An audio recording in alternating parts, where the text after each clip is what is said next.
Hey, I'm Mike Skinner. Today, I'm going to show you a few quick ways to humanize your MIDI drums. With how popular modern drum libraries are today, it's important to know how to manipulate them to sound similar to what a real drummer would actually play. While you can't fully replicate every natural nuance that a drummer would play using a drum library, there are things you can do to help at least make it sound more human. So let's get into it. Alright, so as you can see here, we got a session open with a little section of a song that I just started working on. So we got some MIDI drums here, and we're just going to be using the default counter kit for this example. We got some bass, we got some guitars, and we got a little bit of the synths down here. So just the start of a track. Let's go ahead and listen to what we got.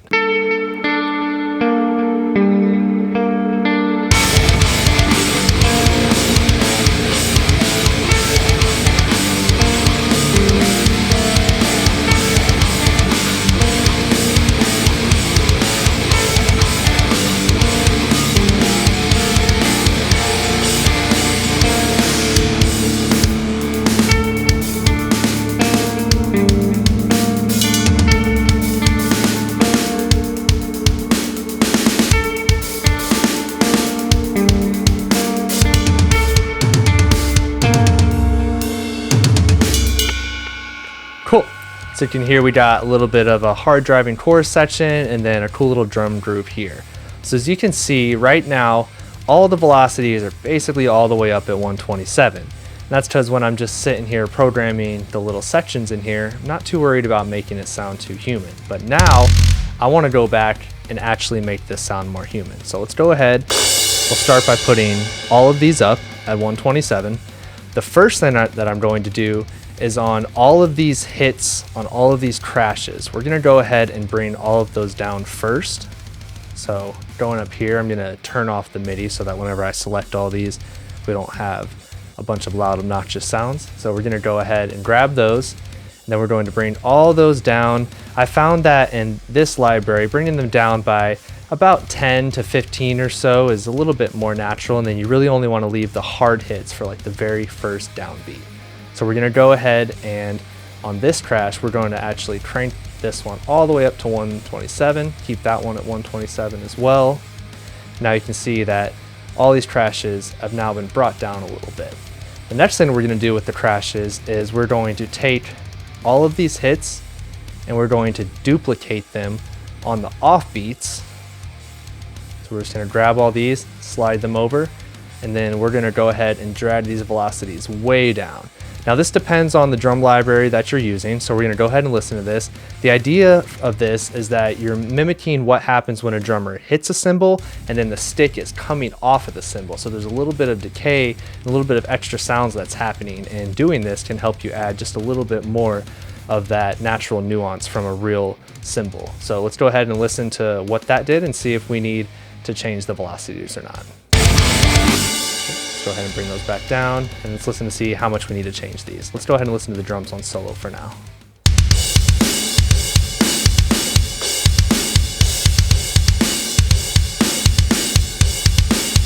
So you can hear it's subtle, but you can hear that that just sounds a little bit more exciting and a little bit more natural. So I'm going to go ahead and play that, and then I'm going to crank them up and down, and you can hear what it's doing.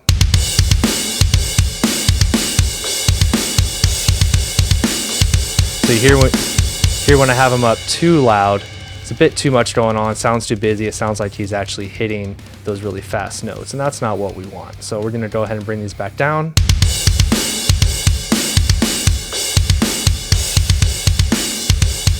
Cool, so that sounds good, we're good there. The next thing that we're going to do is we're gonna go down here and address these kicks. So what I like to do is on the first downbeat, we're gonna go ahead and leave that one pretty hard since this is a driving part. And then everything after that, we're gonna go ahead and bring those down a little bit. So doing the same thing, we're gonna keep our MIDI off. Let's go ahead and drag all of these kicks except for the downbeat. So we'll drag up to here. I'm gonna hold shift and that'll let me grab the rest of these up to that downbeat. And we're gonna go ahead and bring these ones down by about 15 or so. So that'll bring us down to about 112, which I found for this library is a pretty good normal. It still sounds like it's hitting hard, but it's not overdone. So then the next thing we're going to do, now that all those are sitting pretty nicely, we're going to grab every individual one that is kind of on the offbeat there. So what this is doing is that usually a drummer, usually a drummer, when they're right-footed, their first hit is going to hit just a little bit harder than the next one. So what we're going to do is we're going to take the second hits of all of these.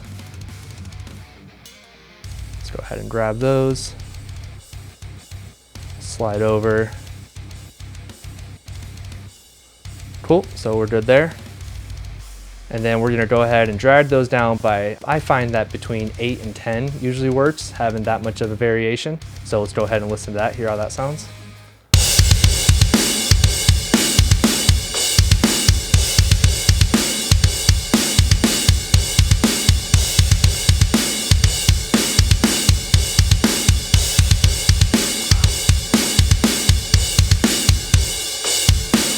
Cool, that sounds really good. You can hear that that just adds a little bit of variation in the kicks, and so that it doesn't sound like you're hitting the exact same thing over and over again, because that's not what a real drummer would actually do. So the next thing we're gonna do is we're gonna grab all these snares, and we're going to drag these down by about, I find between 7 to 10 on this specific library seems to work, because you don't want to hitting extremely hard on every single hit, because it's not realistic to what a drummer would actually do. So we're gonna go ahead and drag these down. So we'll go up, drag these down by about 8, see where that gets us.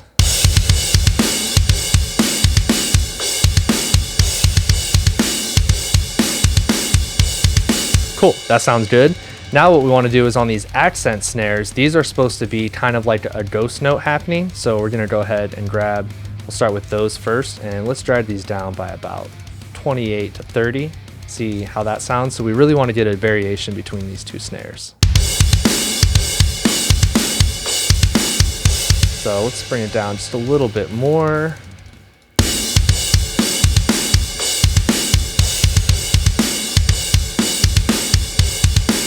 Cool, sounds pretty good. Let's go ahead and we'll make each of these ones just slightly different so that we can keep having some variation. Sometimes just going in and grabbing them a little bit randomly can really actually help you. Cool, so that sounds more like he's hitting it on the back. So that's really the idea there. So we'll go ahead and do the same thing to this one.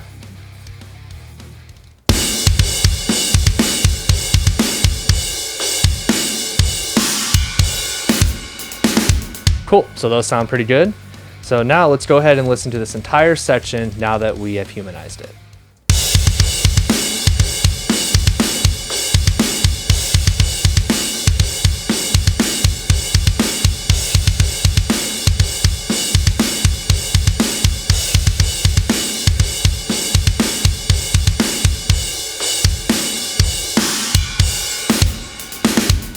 Cool.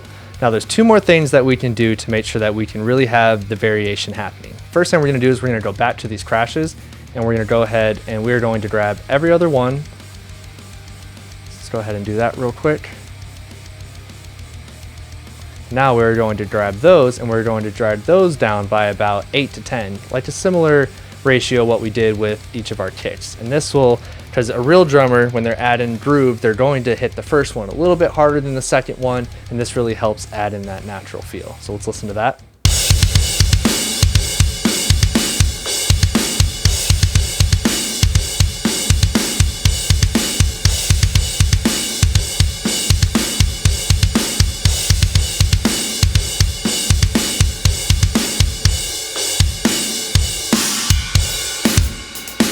Cool, that's sounding pretty good.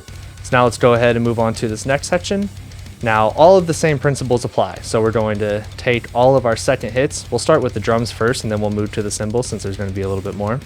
Let's go ahead and grab all of our doubled hits here. So that looks like all the close shell hits. And so actually first, let's go ahead and bring these all down from the 127. We're going to do that first. So let's go ahead and grab all these kicks and snares first. We'll drag those down by about our 12, just like we did before. Then we'll do the same thing with the toms. Bring those down by about 12, and that has them hitting at about 115 on the main hits. And then we're going to now go ahead and grab every other hit. Just like that. And now we're going to bring that one down by about 8. Then before we listen back, let's go ahead and do the same thing to the cymbals. So we're going to do the exact same thing where let's start by grabbing all of them that are at the 127. So it looks like it starts here. And we're going to do the same thing, drag them down by about 12. We'll go 13. It's like missed a tom here. Go ahead and adjust that one. Now that those are down, let's go ahead and grab every other hit, add some variation.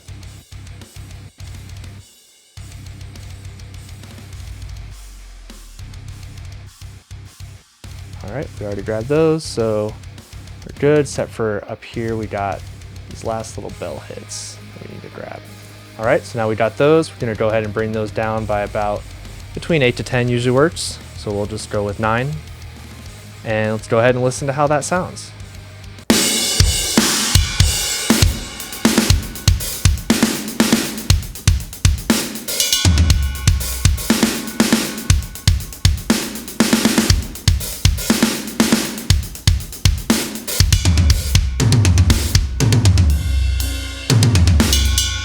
Cool. So you can hear how that really made it sound a lot more natural and a lot less robotic than what we had going on before. All right, then the last thing that we're going to do is you can see how all these hits are perfectly on the grid. We're going to change that a little bit because a real drummer will not have it perfectly on like that. So what we're going to do is using the event operations menu, and whichever DAW you're using has a similar option. We're just go ahead and quantize this, and we're going to set the strength at 90. We're going to randomize by just a little bit. So we're gonna go ahead and select all, hit apply, and now you notice that there are some changes here. So when we scroll in, you see that that's happening a little bit before, that's happening a little bit after, a little bit after, a little bit before. It's all very small and subtle, but that's how a real drum performance would actually be. All right, now that we have our MIDI humanized, let's go ahead and listen to a final playback in context.